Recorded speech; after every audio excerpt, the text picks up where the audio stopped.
Life in space. We haven't conquered space. Not yet. We have sent some 20 men on camping trips to the moon, and the USA and the Soviet Union have sent people to spend restricted lives orbiting Earth. Several trips have been made into space to show that ordinary, non-astronaut scientists can live and work in space for a few days only. All these are marvelous technical and human achievements, but none of them involves living independently in space. The Russians need food and even oxygen sent up from Earth. It is only in fiction and in space movies that people spend long periods living more or less normally deep in space. But in about a decade, say by the year 2010, this may have changed. There could be settlements in space where adventurers would lead normal lives. The idea of a space settlement seems like science fiction, but it is not.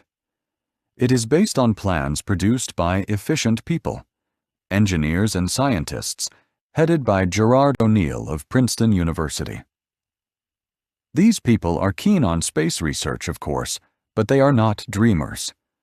The settlement is a large wheel, a tube more than 400 feet in diameter, bent into a ring. The wheel spins gently once a minute.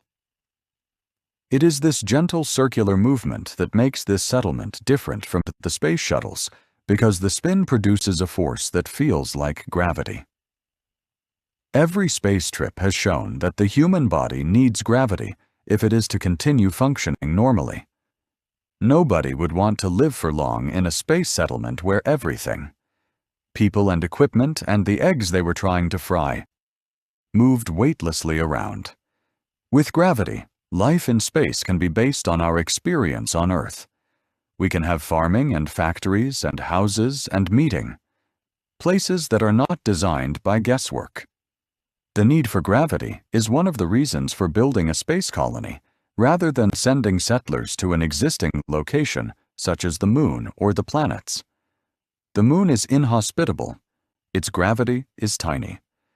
And any one place on the moon has 14 days of sunlight, followed by 14 of night, which makes agriculture impossible and means solar energy cannot be used. In the settlement, which floats in permanent sunlight, the day length is controlled by a huge mirror about a mile in diameter. This mirror floats weightlessly above the ring of the settlement. The sunlight is constant during the daytime, so farming is far more productive than it can be on Earth. The aim is to provide a diet similar to that on Earth, but with less fresh meat. The farms will be arranged in layers with fish ponds and rice paddies on the top layer, wheat below, vegetables, soya, and maize on the lower layers. The population of the settlement is fixed at about 10,000 people. In this way, farm output can be accurately planned. About 64 square meters of vegetables, fruits, and grains will be needed for each person, and just over 5 square meters of grassland. The place where the people live won't look very different from modern small towns on Earth, and this is deliberate. Science fiction films show only huge glass tower blocks, but real-life space settlers won't want these. Throughout history, settlers have tried to put up buildings like the ones they left behind, because these are familiar. Space settlers will do the same. And where would the settlement be? At L5, of course, say the experts. This reference describes a point on the Moon's orbit around Earth, equidistant from the Moon and Earth, where the gravitational forces of the two bodies balance.